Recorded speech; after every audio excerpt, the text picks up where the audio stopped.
Hello, नमस्कार विद्यार्थी मित्रांनो. ऑल एक्झाम कट्टा या यूट्यूब चॅनलवर आणि एस.एम. क्लासेस पुणे या ऑनलाईन प्लॅटफॉर्मवर आपण सेट नेट परीक्षेची तयारी करत असताना पेपर 1 आणि पेपर 2 संदर्भात चर्चा करत आहोत. आपण कालच्या लेक्चरमध्ये आपण पेपर 1 संदर्भात माहिती घेतली होती. त्यामधील अभ्यासक्रम कशा पद्धतीचा आहे आणि त्यावर प्रश्न कशा पद्धतीने विचारले जातात हे सविस्तर कालच्या लेक्चरमध्ये पाहिलेलं आहे. आज आपण त्याच्या पुढचा पाऊल टाकण्याचा प्रयत्न करत आहोत. पेपर क्रमांक 1 मधीलच घटक क्रमांक 2 संशोधन विषयक अभियोग्यता.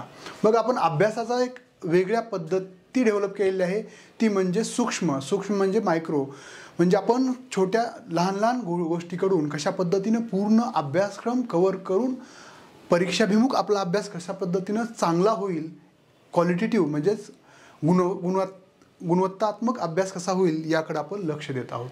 तर आपण जर पाहिलं तर पेपर क्रमांक 1 मधील जो दुसरा घटक आहे संशोधन विषयक अभियोग्यता, बघा त्यामध्ये अभ्यासक्रम काय आहे आणि त्या अभ्यासक्रमाला अनुसरून किंवा धरून प्रश्न कसे विचारले जातात ह्याचं जर आपल्याला सहसंबंध म्हणूयात आपण, जर त्याची लिंक आपल्याला सापडली तर आपण प्रत्येक घटकाचा अभ्यासक्रम आणि त्यावर विचारले जाणारे प्रश्न आणि भविष्यात कसे विचारले जाणारे प्रश्न हे आपण नक्कीच पडताळू शकतो. चला तर मग आपण अभ्यासक्रम पाहूयात. दुसरा घटक संशोधन विषयक अभियोग्यता, त्यामध्ये कोणकोणते मुद्दे असणार आहेत परीक्षेसाठी. तर संशोधन, त्याचा अर्थ, त्याचं संशोधनाचे प्रकार, संशोधनाचे वैशिष्ट्य, त्यामधील सकारात्मकता आणि संशोधनासाठी सकारात्मक दृष्टिकोन, त्याबरोबरच संशोधनाच्या पद्धती जसं ऐतिहासिक संशोधन पद्धती, प्रायोगिक संशोधन पद्धती, त्यानंतर वर्णनात्मक संशोधन पद्धती, त्याबरोबरच गुणात्मक संशोधनाच्या पद्धती, त्यानंतर संख्यात्मक संशोधनाच्या पद्धती आणि त्या पद्धती कशा पद्धतीने अवलंबल्या जातात ह्या पण आपल्या परीक्षेच्या दृष्टिकोनातून महत्त्वाच्या आहेत. त्यानंतर आहे संशोधनाचे टप्पे. संशोधन करत असताना आपण बघा, अभ्यास करत असताना पण पहिला घटक, दुसरा घटक अशा टप्प्याटप्प्याने अभ्यास करत असतो. अगदी त्याच पद्धतीनं संशोधन करत असताना देखील संशोधनाचे टप्पे असतात. जसं समस्या निश्चितीकरण, त्यानंतर समस्येची उद्दिष्टे निश्चितीकरण, समस्याची व्याप्ती, समस्याचे मर्यादा, हे झाले संशोधनाचे टप्पे. त्यानंतरनं संशोधन पूर्ण झाल्यानंतर प्रबंध लिहिला जातो संशोधनावर. त्यानंतर त्याचं लेखन कशा पद्धतीनं केलं जातं, त्याचं स्वरूप काय आहे, त्यासाठी वापरले जाणारे संदर्भ ग्रंथ, ते सर्व आपल्याला त्यावर देखील प्रश्न विचारले जातात. त्यानंतरनं संशोधनात ICT information and communication technology याचा वापर कशा पद्धतीनं केला जात आहे त्यावर देखील आपल्याला प्रश्न विचारले जाणार आहेत. आणि शेवटचा मुद्दा जो आहे तो आहे संशोधनाची नैतिकता. आपण जर पाहिलं आजच्या घडीला प्रत्येक विषयामध्ये कितीतरी संशोधन झालेले आहेत, मात्र त्या संशोधनामधील नैतिकता म्हणजेच तुम्ही कुणाचं सोडलं, म्हणजेच संशोधन चौर्य म्हणजेच कुठून आपण कॉपी पेस्ट केलेलं आहे का, हे देखील यावर देखील प्रश्न विचारले जातात.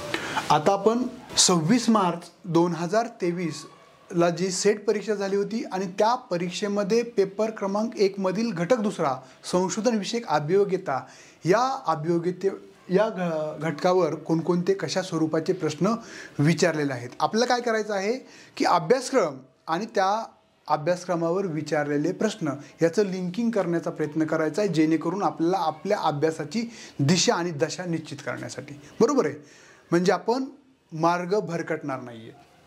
चला तर मग आपण 26 मार्च 2023 ला जे प्रश्न विचारले होते त्याचं विश्लेषण पाहूयात. पहिला प्रश्न, संशोधकाच्या ठायी टिंबटिंब असतीलच असलेच पाहिजे. पहिला ऑप्शन आहे संशोधन अभिवृत्ती, संशोधन अभियोग्यता, संशोधनाबाबतची माहिती आणि स्वतःच्या विषयावरील प्रभुत्व. हे सर्व आता इथं बघा प्रश्नामध्ये काय विचारले, संशोधकाच्या ठायी म्हणजे जो संशोधक आहे त्या संशोधकाकडे, ठायी म्हणजे त्याच्याकडे, टिंबटिंब असलीच पाहिजे, च वापरलेला आहे. कोणती क्षमता असणं गरजेचं आहे? आपण हा पहिल्याच मुद्दे संशोधन विषयक अभिवृत्ती जो पहिला मुद्दा आहे त्यावरच प्रश्न डायरेक्टली विचारलेला आहे संशोधकाच्या संदर्भात. तर यापैकी कोणती गोष्ट ही संशोधकाच्या अंगी असणं गरजेचं आहे? तुम्ही संशोधन करताय म्हणल्यानंतर ना आपण जर पाहिलं तर पर्याय क्रमांक 2B संशोधन अभियोग्यता म्हणजे संशोधनासाठी लागणारी क्षमता. त्यामुळं ऑप्शन 2 बरोबर आहे. आता संशोधन विषयीची अभिवृत्ती आवड असणं गरजेचंच आहे, मात्र सर्वात तीव्रता बघा यापैकीच आपल्याला सर्वच पर्याय बरोबर आहेत, मात्र आपल्याला असे काही प्रश्न असतात की सर्वोत्तम कोणता पर्याय आहे.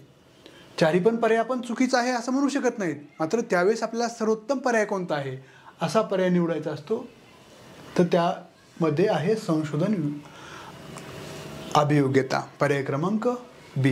कट करा पहिले सगळं. आता आपण पुढच्या प्रश्नाकडे जाऊयात. प्रश्न क्रमांक 2 बघा, गुणात्मक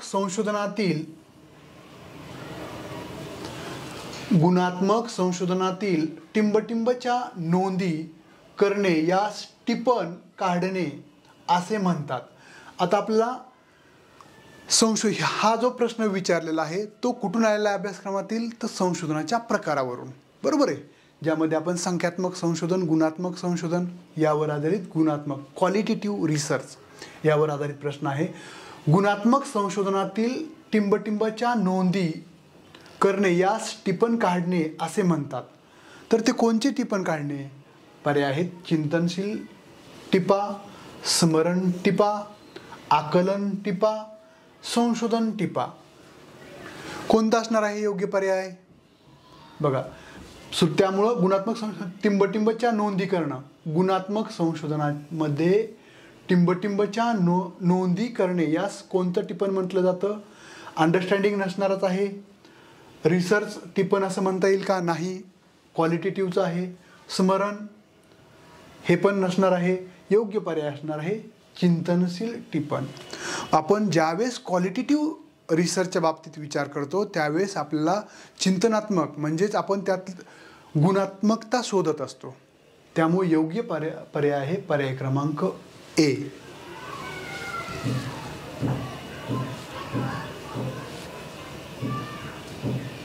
पुढच्या प्रश्नाकडे जाऊया, तिसऱ्या प्रश्नाकडे.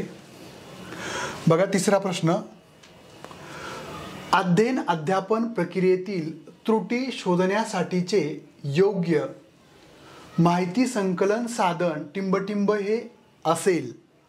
बघा, अध्ययन आणि अध्यापन. बघा, अध्ययन आणि अध्यापन ही द्विमार्गी प्रक्रिया आहे, बरोबर आहे. अध्ययन म्हणजे शिकणे आणि अध्यापन म्हणजे शिकवणे. या प्रक्रियेमधील त्रुटी म्हणजे चुका शोधण्यासाठी योग्य माहिती संकलन करण्याचे साधन टिंबटिंब आहे. पर्याय आहे संपादन कसोटी, दुसरा पर्याय आहे नैदानिक कसोटी, तिसरा पर्याय आहे प्रमाणित कसोटी आणि उत्तर कसोटी. हे 4 पर्याय आहेत. आपण जर पाहिलं हा देखील संशोधन विषय, आपण जो संशोधनासाठी विषय घेतलेला आहे, जसं आपण म्हणूयात अध्ययन अध्यापनातील त्रुट्या शोधणे हे माझी संशोधनाची समस्या असेल, तर ही या विषयावर संशोधन करत असताना मला त्यातील त्रुटी शोधण्यासाठीची योग्य पद्धती कोणती आहे असाच त्यांनी प्रश्न विचारलेला आहे. हा म्हणजेच आपण जर पाहिलं संकल्पनावर आधारित आहे, संशोधनामधील संकल्पनावर. तर याचं योग्य उत्तर काय असणार आहे? संपादन कसोटी, नैदानिक कसोटी का प्रमाणित कसोटी का उत्तर कसोटी?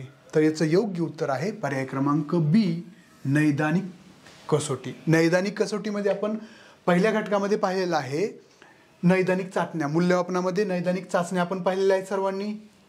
तर त्यामध्ये नैदानिक चाचण्या म्हणजे निदान करणं की एखादं आपण शिकवलं, एखादा घटक शिकवलाय, मात्र सर्वच विद्यार्थ्यांना समजल असं नाहीये. त्यातले 5 विद्यार्थी असतील 50 पैकी त्यांना काही समजलं नाही, हे आपल्याला निदान करायचं असतं. त्यावेळेस ते निदान करण्यासाठी आपल्याला ह्या नैदानिक कसोट्या वापरल्या जातात.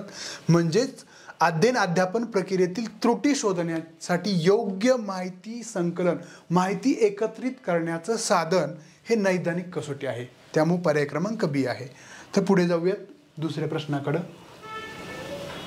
चौथा प्रश्न बघा, जर वारंवारता वितरणामध्ये काही टोकाचे प्राप्तांक असतील तर विचलनशीलतेचे योग्य परिमाण टिंबटिंब हे असेल. बघा, हा प्रश्न जर आपण पाहिलं, संशोधनामधील शेवटचा जो टप्पा असतो, आपण संशोधन केल्यानंतर माहितीचं विश्लेषण करत असताना जे परिमाण वापरत असतो त्यावर आधारित हा प्रश्न आहे. विस्तारक, चतुर्थक विचलन, सरासरी विचलन आणि प्रमाण विचलन हे एकूण 4 पर्याय आहेत. बघा, प्रश्न समजून घेत असताना आपल्याला काय करावं लागतं, तर प्रश्नामधील कीवर्ड्स, तर कोणत्या प्रश्नामधील कीवर्ड्स महत्त्वाचे असतात त्या कीवर्ड्सवरच प्रश्नामध्ये बरोबर विचारलंय, चूक विचारलंय का काय विचारलं हे आपल्याला इंडिकेट म्हणजे समजत असतं. जर वारंवारता वितरणामधील काही टोकाचे प्राप्तांक असतील तर विचलनशीलतेचे योग्य परिमाण कोणतं असेल. तर योग्य पर्याय काय आहे? पर्याय क्रमांक बी, चतुर्थक विचलन. पर्याय क्रमांक बी योग्य आहे 4थ्या प्रश्नामध्ये. ओके, समजलं. हा प्रश्न घटक दुसऱ्यामधील संशोधनविषयक अभियोग्यता या घटकामधीलच जे संशोधन झाल्यानंतर जे आपल्याला डाटा विश्लेषण करायचं असतं त्यावर आधारित हा प्रश्न आहे. पुढच्या प्रश्नाकडे जाऊयात, 5वा आणि शेवटचा प्रश्न. बघा, संशोधन पत्रिकेचे मानक मूल्य टिंबटिंबवर ठरते. प्रकाशक मानक मूल्य म्हणजे काय, तर संशोधन पत्रिकेची क्वालिटी किंवा प्रकाशक, इम्पॅक्ट फॅक्टर, सायटेशन इंडेक्स आणि जर्नलची छपाई हे 4 पर्यायापैकी कुणावर ठरतं मानक मूल्य? प्रकाशक, इम्पॅक्ट फॅक्टर. तर योग्य पर्याय आहे पर्याय क्रमांक बी. हा देखील ज्यावेळेस आपण संशोधन करतो आणि अहवाल लेखन करतो त्यानंतरच्या पॉईंटवर आधारित हा प्रश्न आहे. अशा पद्धतीने आपण जर पाहिलं तर आपण पहिल्या घटकावर येणारे जे 5 प्रश्न आहेत